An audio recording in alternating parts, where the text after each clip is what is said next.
All right, hello and welcome to Around the Horns. I'm Aaron. I'm joined today by my co-host Zach. Zach, how are you doing today? Doing well.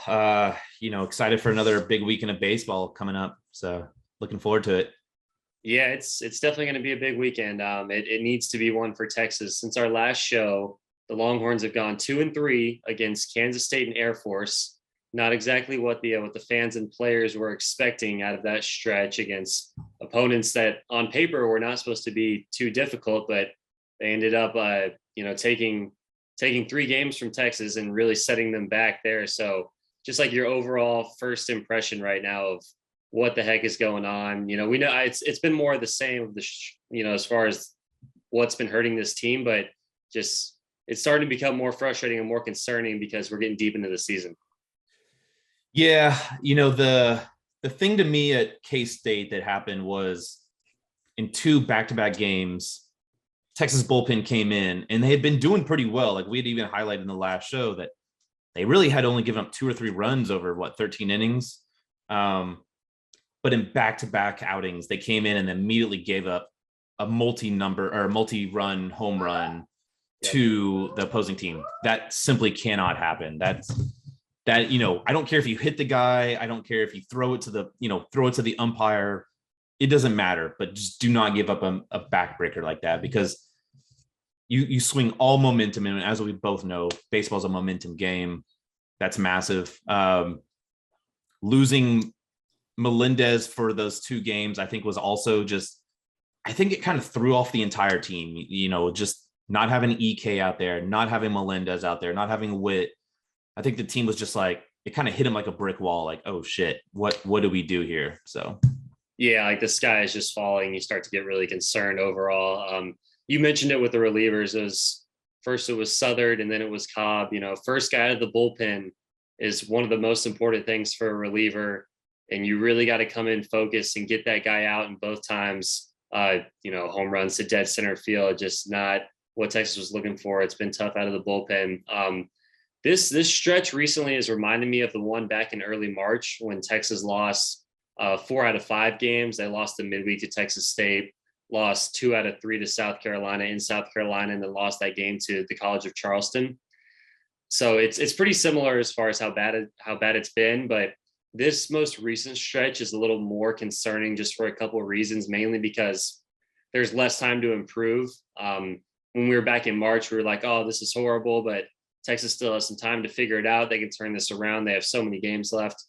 Not really the case anymore. I mean, there's plenty of games left, but it's just starting to become more unrealistic that they're going to make these major improvements, especially considering it's the same type of issues. It's the walks in the bullpen. It's, the strikeouts haunting them, the offense being a little inconsistent, even though the offense has been great overall. It's just hard to believe that if they haven't made those improvements now, that it's going to come this late in the year. But that's kind of where we're at. But does this stretch kind of remind you of what we saw in early March? yeah, it definitely does. I think I've written about it a couple times, but consistency is the key for Texas. They have the hitting ability to overcome bad pitching, and they have the pitching ability to overcome a slow game offensively. But when they both are slow, I mean, it's bad. And that's what we saw this weekend. The 8-1 loss, the loss to Air Force. If Texas is not hitting, they don't have the pitching to really just lock them down right now, like we've seen in the past, especially last year. There's no Witt out of the bullpen. He's not coming in and eating up innings. They've got a bevy of arms that all have talent. We've seen the talent in spurts, but it's been in spurts. Nixon over the weekend at K-State looked amazing for 1 inning. The very next inning, walk, hit. I mean, I don't know what's going on there. I don't know if it's mentally just staying locked in, or they don't seem to be gaining the confidence that they should when they do perform well, which is what you would expect late in the season. Like, you have a good outing, that should then carry over to the next outing, and that's not happening. So Yeah, no, it's a great point. They just haven't been able to carry the momentum, just like you said with Nixon. He had the dominant inning in Manhattan, and I was just, I'm pretty optimistic. So I was like, just please let this be the outing that turns it around for him, because they really need him. If he turns it around, that completely changes the entire bullpen, that changes the entire pitching staff. And Then we saw Wednesday night against Air Force. He comes in, blows the save immediately. I mean, first off, shout out to Air Force. They hit 3 balls, I believe, off the batter's eye. They were just peppering homers to dead center. The wind was blowing like crazy, tough pitching conditions, but I mean, shout out to the Falcons for batting, for hitting the crap out of the ball all week, in that 2-game series. It was pretty impressive to watch. Yeah, and they're not known for being a power hitting team, but one thing I found interesting was during one of the in-game interviews, the head coach, who, by the way, had some of the best in-game quotes I've ever seen in baseball. Like, please, someone get that guy some airtime. Give him a podcast to talk on because he's awesome. Shout out to sucking the eyeballs out of rabbits' heads. Like that.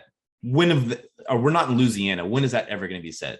But he said, like, look, this team lives for the big inning. They're not ones that kind of, piecemeal it together. And that's what they did. They came in, they were hunting fastballs, knowing that Texas has been pretty much fastball only, has issues with their off speed. And that's what they did. They hunted fastballs. They hit some big balls. I mean, that's shout out to Air Force. They've competed at a very high level on Tuesday. On Wednesday, they grinded through. They came back. They continued just kind of chip away. And one of the things I thought was really interesting was the one pitcher that he only threw one fastball, even though he's known for being a fastball guy, was Southard. So he only pitched 1 inning. He struck out the inning exclusively on his slider, which was exceptional, by the way. I hope we see more of that because it was really nice. He was in and out. He was commanding it really well. He threw the one fastball and it took out the home ump, which may have been a little bit of karma. Hopefully the umpire's okay. But assuming he is okay, ball don't lie, because he had just ejected David Pierce, and on then a terrible call. Yeah, 97 straight to the face from Jared Southard is not high on the list of things I would like to experience. So that was tough. I think to build on for Southern going forward is if he can gain that confidence and carry it forward, he suddenly has a 98, 99 mile an hour fastball and a power slider. That's exceptional that Texas needs right now. So. Yeah, no, I mean, they really do need it. They need a couple of guys to step up in the bullpen. And just on the team overall, it was really nice to see Trey Faltini get the walk-off homer. He just sent it up into the clouds, and then the wind kind of took care of the rest. He got enough barrel on it. So we'll see if they can ride some of that momentum into Baylor. We're going to preview Baylor here in just a little bit, but just want to give a quick overview of the games that Texas does still have left. They've got 3 at home against Baylor. Then we've got 3 at home against Oklahoma State. We go to West Virginia, and then they host Kansas to end the season. There's a lot of midweek games, obviously spread in between there. UT Rio Grande Valley, Houston Baptist, Texas Southern, and Sam Houston. And there's also a bye week on one weekend. So that would possibly be nice for Texas to have a chance to have some real, formatted practices, get the guys out, work on specific things. That would be good for this team. But from like a RPI and schedule standpoint, what is Texas really looking at here as far as how they can improve their standing, increase their resume, and maybe still have a chance to host, even though I don't really think that's the main priority right now. They just need to fix all the individual issues on the team. Yeah, so right now they sit at 14 with a strength of schedule of 22, I think it is. Yeah, 22. Their ELO is down around 21, which is not great. Right now, they are essentially a borderline top 16 team. Yep. Some of the predictions have them as like one of the best the 2 seeds. And then the other predictions have them as like the 14, 15, or 16 overall seed. Yep. I could very easily see them in that 14, 15 spot and host a regional just because the NCAA loves Texas when they host. Obviously, Texas has that early success in the season. Obviously, they're still going to be a top 20 RPI as it currently sits. And, the vast majority of the hosts, excluding 2021, because it was just a weird year with, Big Ten and a number of conferences only doing conference schedules. You've got to be top 30. Like if you're not in the top 30 host or top 30 RPI, you typically don't host. Texas has been an exception to that. They were 33. TCU was an exception to it back in 2018, I believe it was. So I think they can still host. But, they have to go 2-1 against Baylor. They have to steal at least one game against Oklahoma State, because that's a big RPI weekend. And then realistically, if they want to host, they got to win 2-1 against or go 2-1 against West Virginia on the road, high RPI game. Because outside of that, there's no RPI builders. I mean, KU is in the 150s, UTRGV is really down there. Houston Baptist, Texas Southern, Sam Houston are all, in the mid 100s. So nothing happening for them there. Yeah, if we're assuming probably not many sweeps, which they could still possibly sweep Baylor and Kansas, but that's just looking less likely with how they're pitching right now. Yeah. Probably are going to need at least 3-3 against Oklahoma State and West Virginia, like you said. Yeah, so it'll be interesting to see if they could get that done. Here are the guys that I kind of have listed as, when you get to regional time, these are the guys that you're really going to need to have clicking on all cylinders. It's going to be Aaron Nixon, Tristan Stevens, Trey Faltini, and LeBaron Johnson Jr. And I threw Jared Southard on there.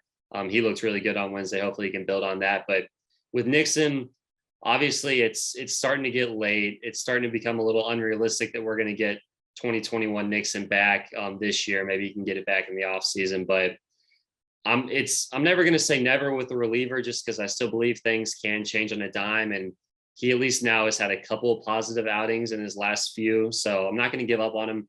Tristan Stevens, he bounced back pretty well last weekend against Kansas State. So it'll be big to see how he does this weekend against Baylor. Faltini, we know about the strikeout issues. They've been well talked about. He's got the second most strikeouts in the Big 12. But he had a 3-hit night on Wednesday against Air Force, including the walk-off home run.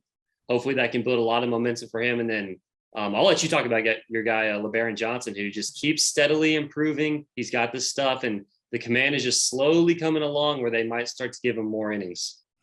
Yeah, LBJ's he's an interesting guy. He's one of those kids that comes out of the bullpen and you're like, man, he looks the part, he acts the part. The biggest issue for him is he has such a high angle of attack that his tilt is just pretty kind of unprecedented. Like when he's on, you're not hitting that 97-mile-an-hour fastball because it's coming from above his head, way up there, and it's ending up at your knees. I mean, you're just not going to get on top of it. The issue, though, is the repeatability. He's a big kid. He's, pretty stoutly built at 6'4", and he just hasn't quite figured out that release point.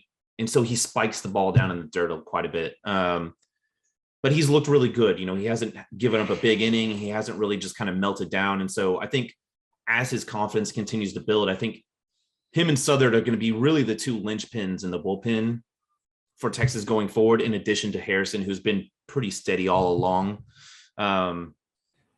So, yeah, I think Texas has to continue to get him work because he's a kid that really can come in and dominate. Yeah, no, if they can establish the back end of the bullpen with Johnson and Southard, and then, possibly Nixon if he gets it going, at least there you've got guys with electric stuff. At that point, you just need to be in the zone. Obviously, we've seen Nixon give up homers. We've obviously seen Southard give up long balls. So you can't just be in the zone. You've got to be in the zone in the right counts. You got to get ahead of batters, but you can still just go and attack when you have, the wipeout sliders and the heavy, high velocity fastballs that those guys do have. Yeah. Besides those guys getting going, another real big issue for Texas right now is that fourth starting pitcher slot. They don't really have one. Justin Eckhart and Travis Staley, they both really struggled against Air Force. When you get to a regional and then possibly even to Omaha, you really need that fourth starting pitcher. It's starting to get a little late. It doesn't seem like Texas is really going to have one by the end of the year. Those are pretty much just going to be bullpen games from what I'm looking at. And, bullpen games are not exactly what Texas fans are looking for right now with how the bullpen has performed. Yeah, no, agreed. The starter number 4, there was a lot of hope that Eckert can come in and kind of lock that down, or Duplantier. Both have struggled. I've actually liked what I've seen from Dre more so in the last couple of innings, and granted, it's been one innings here and there. I think at this point, I would try to run him back out against UTRGV, hoping that he can give you 2 and possibly extend into 3. And then, I'm not saying like try to overextend him. Like if he has 3 good innings, pull him out. Like let him end on a high note. Yep. And then go to your bullpen, bring in Travis Staley at that point, or bring in a Harrison, because otherwise, realistically, what they're looking at is they're going to have to start Harrison as their midweek guy. And that's a big loss again for the bullpen, which really needs to have some solidification. And so, yeah, there's not any really good answers there, but give me team manager for the day, and that's what I would be doing. Yeah, no, I mean, that's basically the point is they'll obviously start someone, but they're just going to be looking to get 2 or 3 innings, which isn't really a start. It's just a bullpen game. Yeah. So at this point, I don't think we're going to see a midweek guy go more than 3 the rest of the year, unless you run into a team that's really struggling and maybe someone's on their game. It is worth noting Josh Stewart looked really good on Wednesday. He was kind of one of the most talked about freshmen coming in, even had a chance to get drafted, ended up making it to campus. He's been struggling all year just with his command, like a lot of pitchers have, especially with his curveball. He hasn't been able to land it in the zone. So been a lot of predictable fastball counts where he's been getting hit. But man, on Wednesday, that curveball was working. He was throwing it in the zone and he was getting ahead in the count. And that curveball is so sharp when he does get ahead in the count, the hitters aren't going to have a chance to lay off of it. You can get a lot of ugly swings. So that could potentially be a guy. I think he falls in that same category where you're looking to get 2-3 innings max out of him just because he hasn't shown that consistency. But that's another name to look out for. But besides that, yeah, it's pretty much exactly what we just talked about. We're just going to be looking to piece those games together for the rest of the year. Stewart's definitely a guy I thought would have a chance to, be that midweek guy when the year started. He came out, looked a little bit like a freshman. He had some struggles, like as you said, with his off speed and breaking ball. But he's got really good stuff. I mean, that breaking ball has a lot of bite to it. He's hard to see coming out of his hand. He's got good spin rate. The other dark horse potentially could be a Zane Morehouse. I know we've seen him go 4 innings. He has issues with walks. But he's a guy that if he's feeling it that day, he could give you 4 solid innings. So it'll be interesting to see how they handle that for sure. Yeah, no, it'll definitely be something to watch. The midweek games and then road games in general. So we're getting really thin in the department of, we feel okay about weekend games at UFC Dishfalk, but unfortunately there's throughout the college baseball season that you're going to have to play more than just weekend home games. So that's kind of the predicament that Texas is in right now. But enough about the negatives. Before we talk about Baylor, I want to quickly just throw a few positive things out there for the more optimistic fans. First point is going to be, it's a weird year in college baseball. There's not that many dominant teams. You've got teams at the top like Tennessee and Arkansas. They really stand out. Those are really solid teams right now. But I just feel like it's a weird year in college baseball. I think we're going to see some teams that are seeded like 10 through that 35 range make it to Omaha. I could see it, some dark horse teams make a run. Texas could fall in that category. Look, we've spent some time now talking about the issues. I've seen worse teams make it to Omaha than Texas, and baseball is weird. Anything can happen. This team is hitting 311 on the season. The offense could get hot. You get a complete game from Pete Hansen. All of a sudden you got a chance. So I'm going to throw that out there. You buying any of that, or am I just grasping at straws at this point? No, I think it's absolutely true. One of the things I see this year is there's going to be some sneaky mid-majors come into play. I could absolutely see a team like Gonzaga or Southern Miss, someone like that make the College World Series. Yeah, simply because they've got excellent pitching. But they've just been solid all year long, right? There's a lot of parity this year. I mean, Mississippi State's down. Ole Miss was number 1 in the nation, 3 weeks ago, and now they're outside of the top 25 and may not even make the NCAA tournament. Yep. It's been a topsy-turvy year. I was listening to the guys from the 11.7 podcast last week, I think it was, and they had a really excellent point. Outside of maybe 4 teams right now, which would be Tennessee, Miami, Oklahoma State, and Oregon State. What's there? And Miami just got taken to town by Virginia Tech, and so Oklahoma State really hasn't played the meat of their conference schedule yet. So there's not a lot of elite teams this year. There's been so many injuries. There's been so much parity that we could definitely see someone like Coastal Carolina make a run to the College World Series. It's going to be who gets hot in the regional and carries that momentum. And so, Texas certainly has that ability to go on a run, and they have the pieces there. It's just getting it all together. So no, I think it's not too late. Texas has enough hitting to keep them in the games. It's Yep. the Hansen and Stevens have just got to drag them along. No, they're just going to have to get hot. I mean, and that goes for pitching and hitting. You know, guys can get hot, but yeah, the main thing I took away from that is Zach just called Texas a sneaky mid-major team. So with that, we're going to move on here. We're going to preview Baylor. Zach, Baylor is 20-17 on the year. They are 4-8 in Big 12 conference play. That puts them at 7th place in the conference right now. They've got an RPI of 54, strength of schedule of 8. So they've played a lot of good competition. Obviously, the Big 12 is tough. We saw them down in Houston at the Shriners Classic. They've struggled on the road this year. They're 3-8 on the road. But Zach, I'll let you talk a little bit about, what the Bears have been through this year and what we might see throughout, what we might see this weekend from Baylor. Yeah, Baylor's kind of an odd team. They, they started out pretty strongly. Like, as you said, we saw them down in Houston. They beat UCLA. They got beat by Tennessee, and then they were able to just knock around LSU, mostly because LSU was, their little league defense showed up and they just were booting the ball everywhere. Yeah. They've been 4-12 against Q1 teams, which I think is really disconcerting if I'm a Baylor fan. Like, they just have not shown up outside of like the UCLA win, the Tennessee win. They beat the one LSU win, yeah. Or LSU, yeah. Sorry, they beat TCU in the Sunday game. And that's basically all their Q1 wins right there. Like, that's it. They're 3-8 on the road, as you mentioned.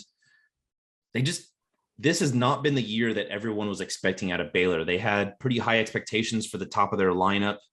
They had some high expectations for their starting pitching rotation, and they just kind of haven't come through. It's been, in some sense, a lot like Texas, where the pitching has really kind of let them down.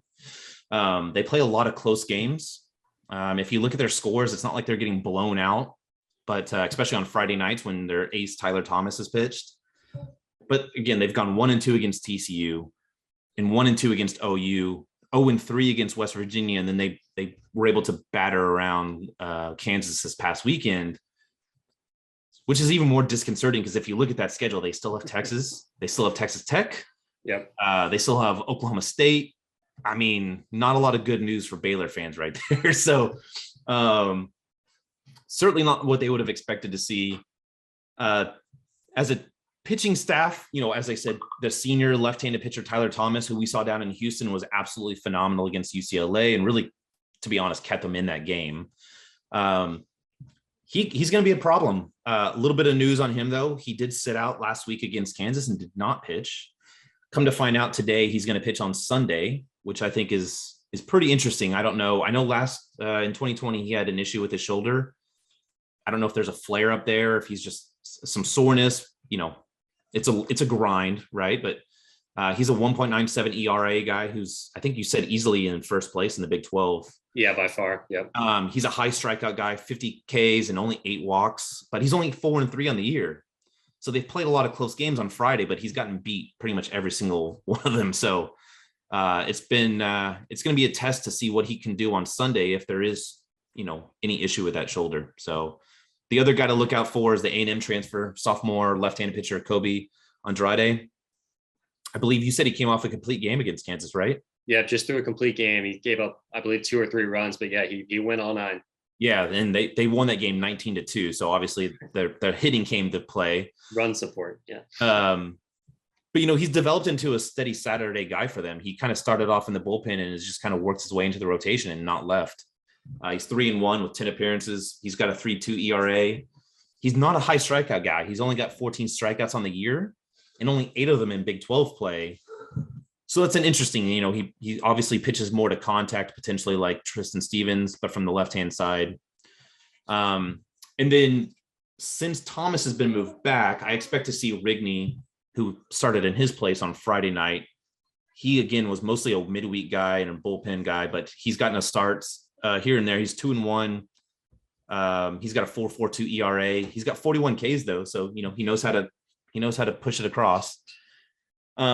But in a conference, he's only struck out 16. So a lot of those strikeouts have come in the non-conference schedule, which was pretty weak for Baylor. So we'll see what he brings.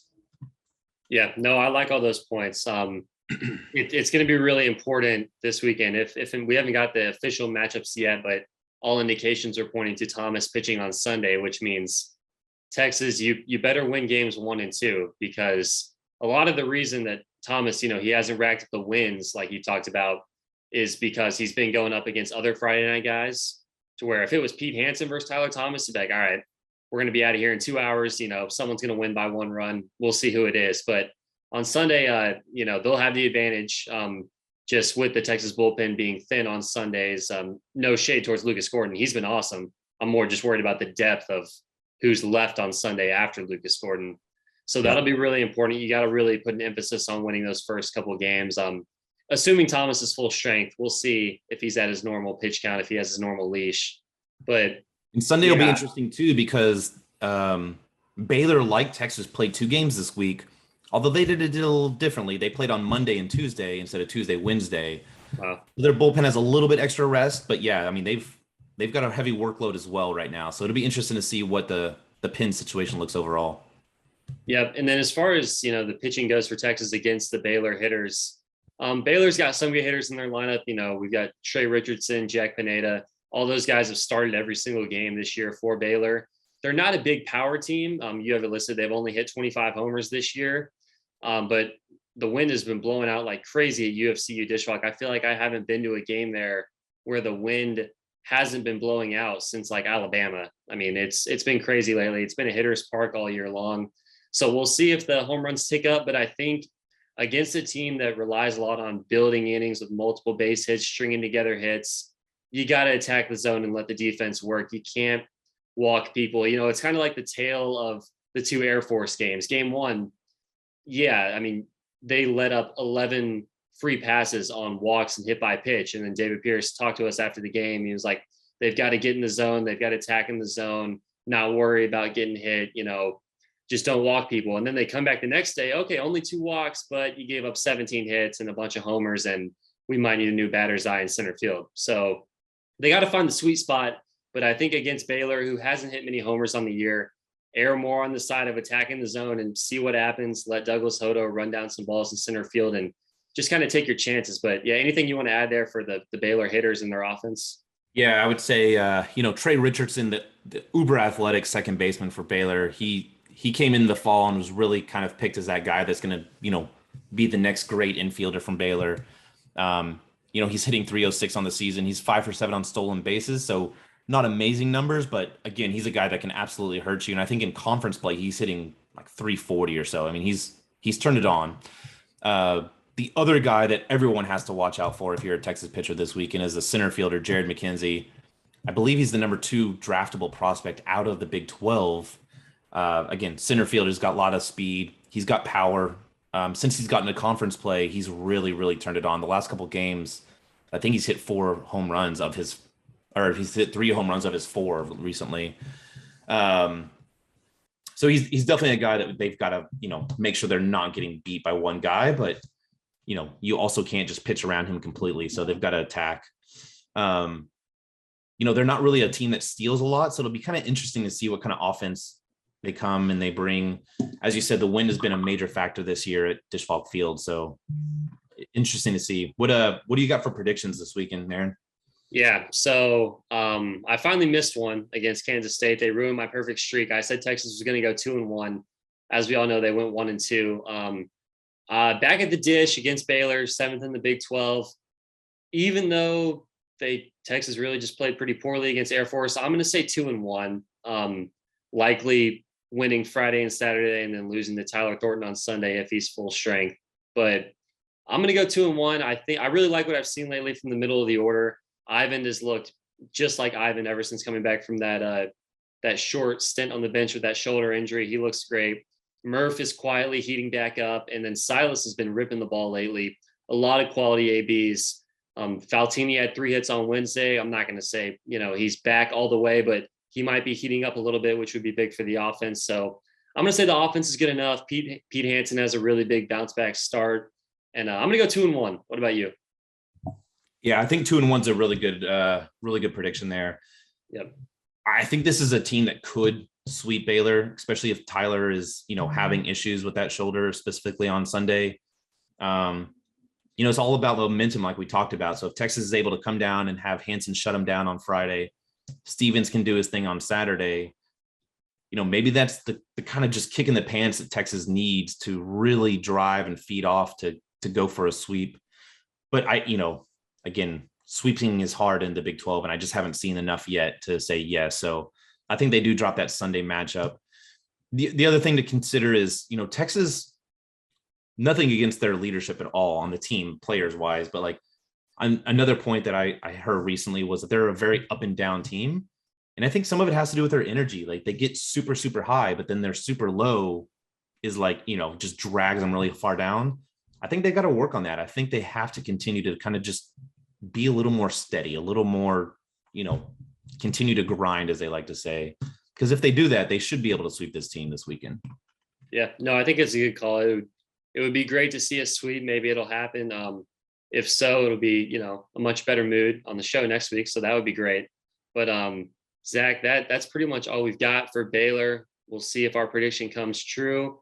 You want to run through the Big 12 standings real quick, then maybe some other series to watch before we get out of here?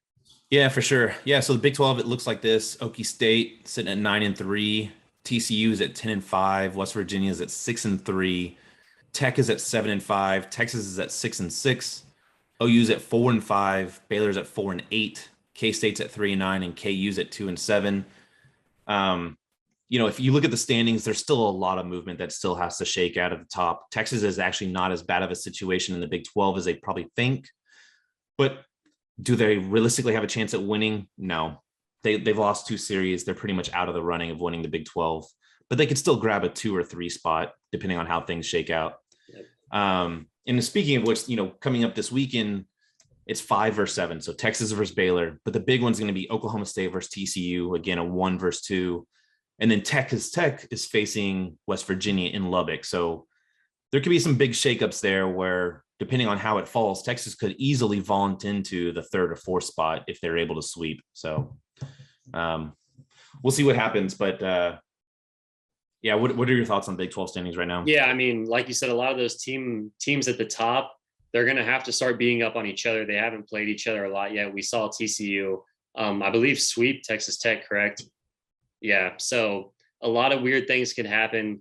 Texas, we've been talking about the sweeps of Baylor and Kansas forever, starting to look like, less likely that sweeps are going to be the case. We're more looking at potentially winning the series if they can right the ship a little bit. But yeah, like I said, I don't see Texas getting all the way up to 1, but I think it's a good call. They're not dead yet. They've got one of the easier schedules left. I mean, basically they've got two series they should be able to handle, and then 2 series that are going to be really tough, and just gonna have to see how it shakes out. But yeah, as far as around the country, you've got a couple of big matchups. I see Arkansas and Texas A&M that I have a hard time rooting for either team in that one, but go Hogs, I guess.